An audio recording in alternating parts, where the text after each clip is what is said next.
Okay, everyone, welcome back to the MythMaster. So here's what I've done. I've played ahead a little bit because I kind of realized that I wouldn't get very far if I tried to play this game blind.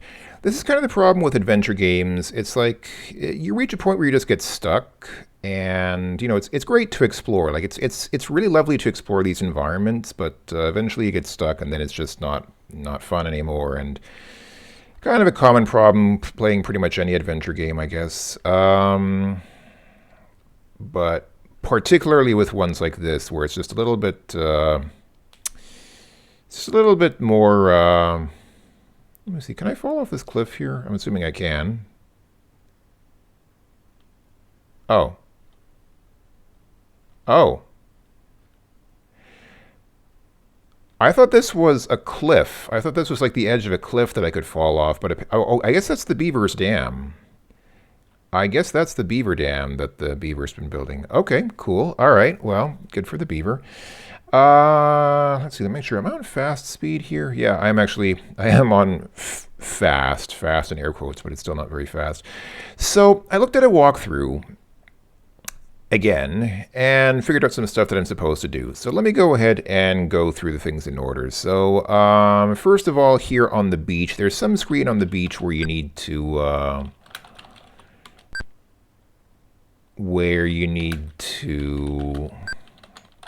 get something, and it's not really very apparent.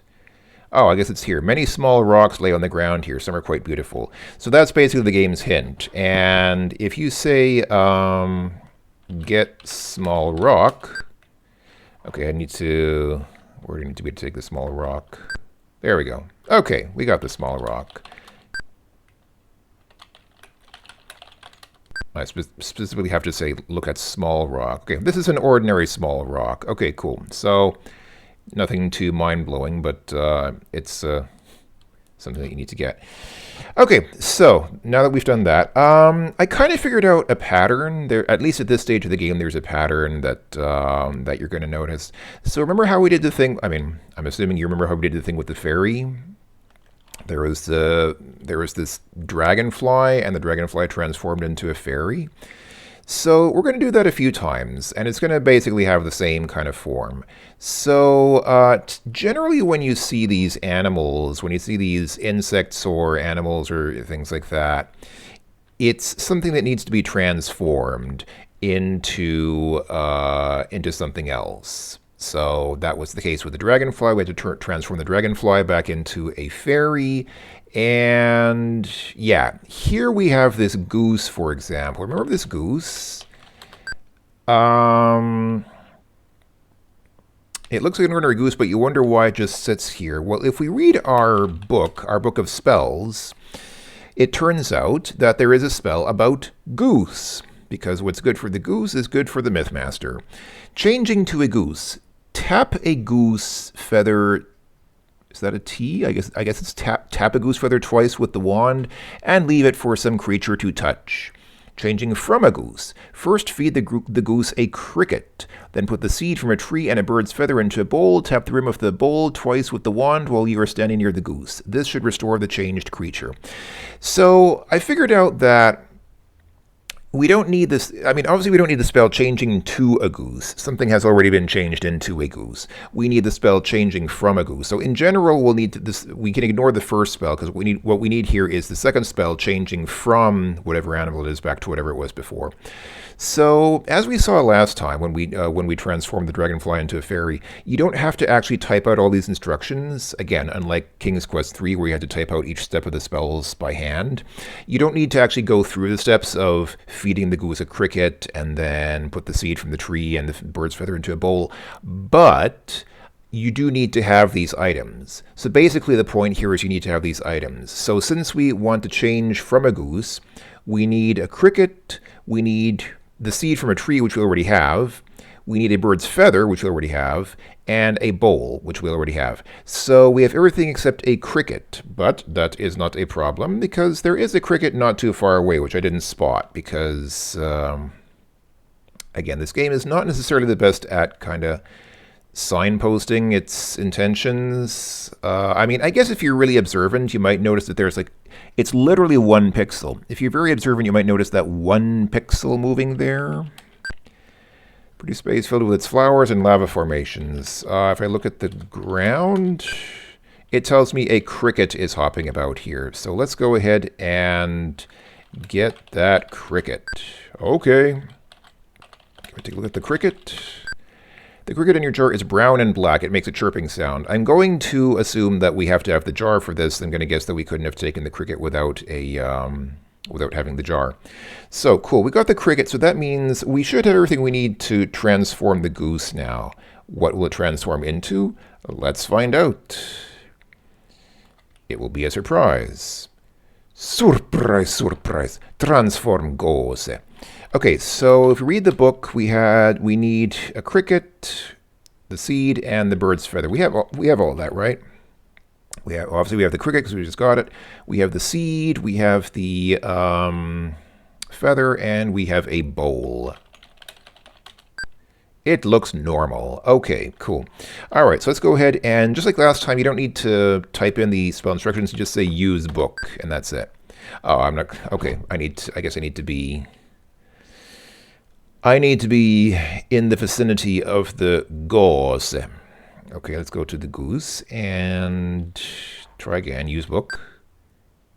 Okay, again, the game is smoking some kind of crack because it thinks I'm literally right next to the goose, but it thinks I'm not close enough. Where do I need to be? Do I need to be over here?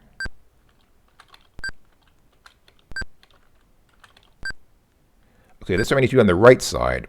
You have changed the goose back into a beach bum. He thanks you for returning him to normal and goes home. Wait.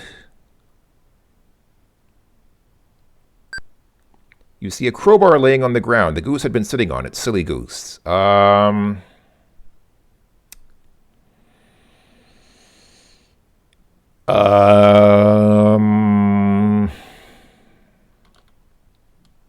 Really? The goose had been sitting on a crowbar.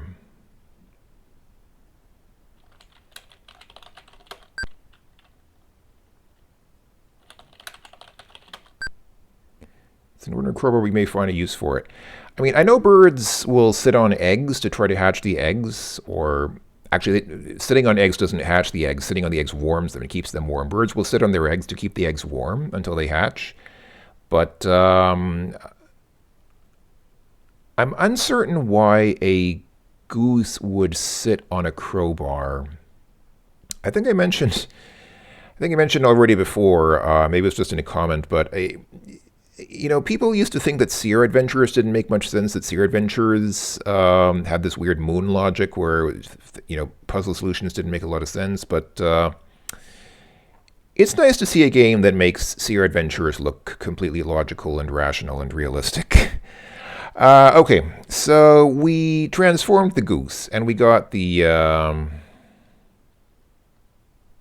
crowbar, which I'm sure will be useful. I mean, there's always a use for a crowbar, right? So trees here, and you see a high brick wall. Yeah, we've been here before. And we've been here before, but there is some stuffs that we can do here as well. Excuse me. So, what do we need to do here? Right. We take a look around. There's a house here with a woodshed attached. The forest is dense. So, we can look at the woodshed. It is nearly full. Can we get the wood? The game doesn't understand that. The game doesn't know anything about getting wood.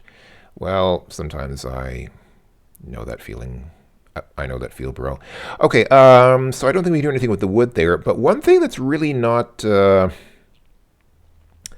me, it's not conspicuous. I mean, okay, I kind of noticed that there's like maybe a line here, but it really does... Again, the game doesn't really signal this in any way. But if you look at the tree stump here...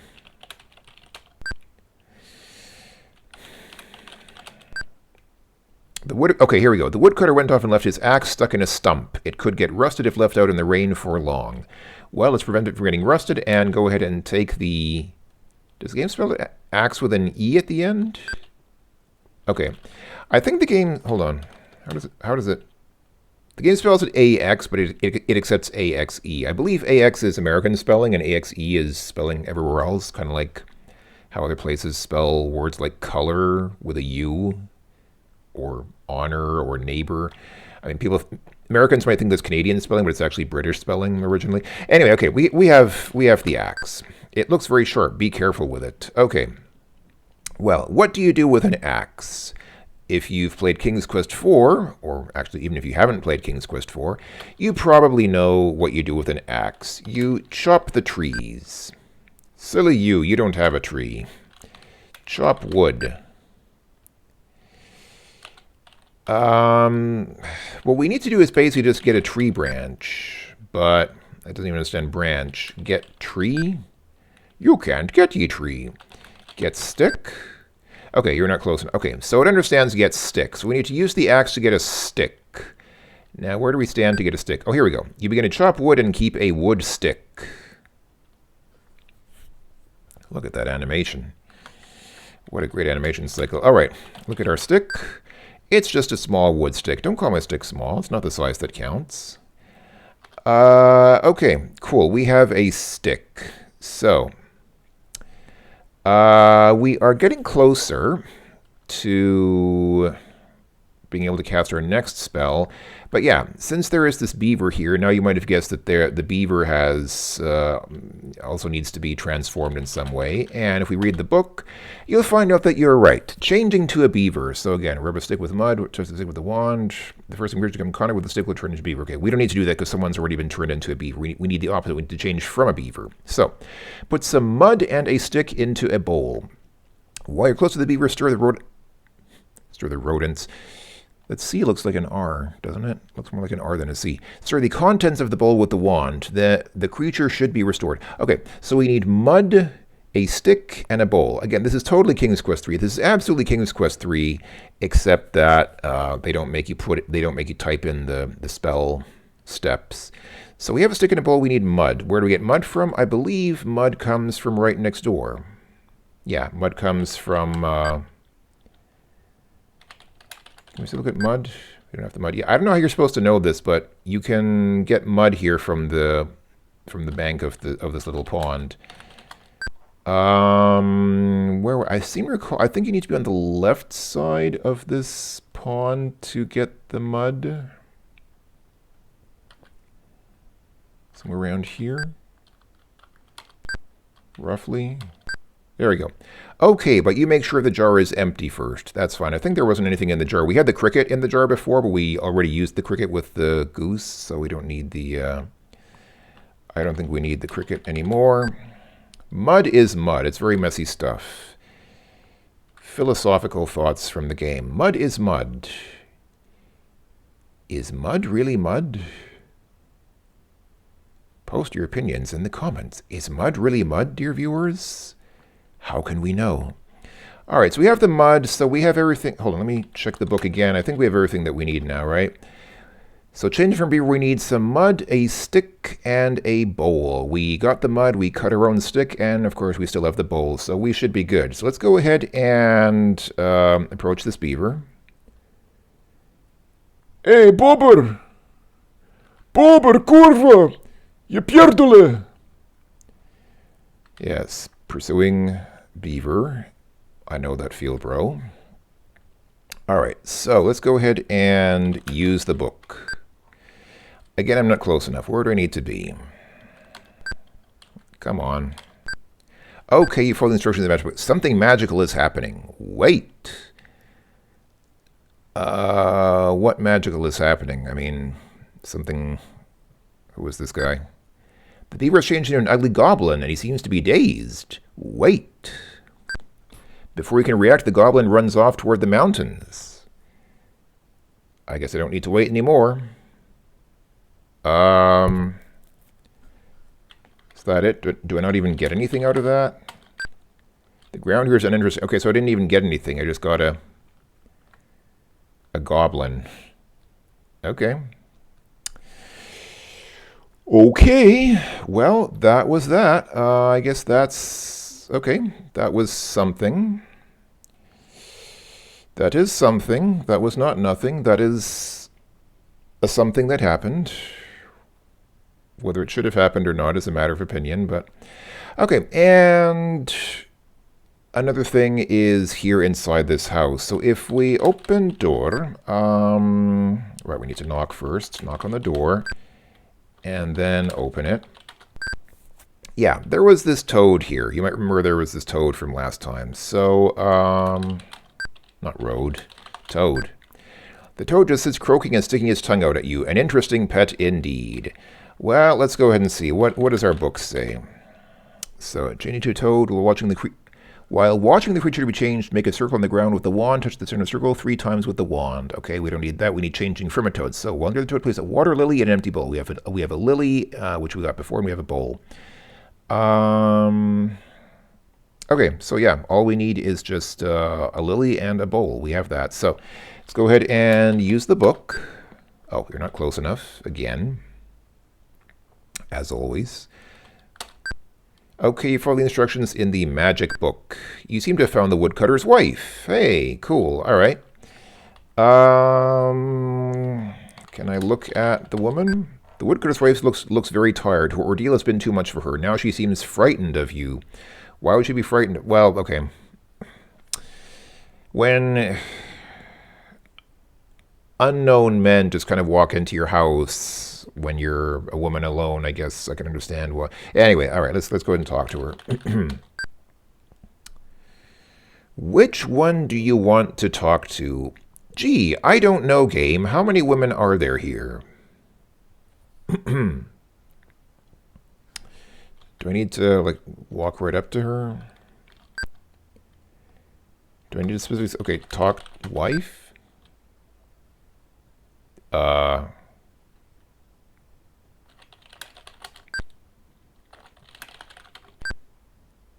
specifically need to say woodcutter's wife? Talk woodcutter's wife? You don't see one here. Maybe you should look more closely, sir. Do I seriously need to say... I typed it without the apostrophe in woodcutter's... Do I seriously need to put an apostrophe there? Talk woodcutter's wife? Okay, I do actually need to do that. It doesn't recognize it without the apostrophe. Okay, interesting. Well, okay. I mean, proper usage of punctuation is not bad, but it seems like it should have understood just woman or wife. But okay, not gonna... Yeah, all right. Encouraging adventure gamers to use proper punctuation is maybe not a bad thing. The woodcutter's wife won't speak to you while you're holding an axe. Okay, is that why she's scared of us? Because we took the... Okay, I guess... To be fair, if somebody walks into your house while holding an axe, you might get a bit nervous about that as well. I can understand her concern. Can I drop the axe? You don't need to do that. All right. Can I give the axe to her as a peace gesture? Thank you. With my husband gone, I will need the axe to cut firewood. You had me worried for a minute. Here, take this ring I found as payment for all you've done to help me. I wish you well in your travels, and thanks again. So... Okay, I'm trying to think. We gave her the axe, but it's her axe anyway. Like we got it from right outside. Like go one screen to the right, and the axe was in that tree stump. So it's not like we really gave her an axe. She could have just gotten outside and she could have gone outside and gotten it herself. So. It's kind of like in King's Quest IV where, you know, the dwarves leave that pouch of diamonds behind, and then you take the pouch of diamonds and go back to give it to them. But it's like, it was in their house anyway. It's like, it's one thing if somebody loses something or drops something outside, like on the street or in a store or something like that. But if something's in their house, well, in this case, it wasn't inside her house, it was next to the house. But it's like, if it's in your yard outside, like basically like right next to your house, you're not really doing the people a favor by taking it and going inside and giving it to them, because they probably know that it was... Okay, I'm overanalyzing this. I'm getting a little too caught up in this game's riveting story. Can I talk to the woodcutter's wife again? You've already done that. Okay, you can't talk to characters after you've talked to them once. Cool. All right. Well, can I take a look at this ring that I got? The ring is a gold band encrusted with rubies and sapphires. Okay, seems reasonable. Let's go ahead and, hold on, what's save game? F3. I'll go ahead and save here as got ring. And just out of an abundance of caution, just in case wearing the ring does something, let's go ahead and try wearing the ring. This game doesn't understand that. It doesn't even understand wearing a ring. Wow. Use ring? Not here. Rub ring? Is this like in... Game doesn't understand that. Okay. Okay, well... Okay, but that's the last straw. Well, looking at our score, we're roughly halfway through the game now, I guess. So maybe it makes sense to take a break here. Yeah, so I think we should take a break. Let's go ahead and take a break from the MythMaster. This was just such riveting entertainment that I need to calm down because this has just been too exciting for me. Sorry, folks. I'm just out of breath, as you can tell. So I need to take a break for a bit. So this has been more of the MythMaster. This was getting the ring and the crowbar and discovering a goblin. Boy. Yeah, that's what we did in this video. So thanks for watching, everyone. Take care of yourselves. I will talk to you in the next video. Until then, goodbye for now.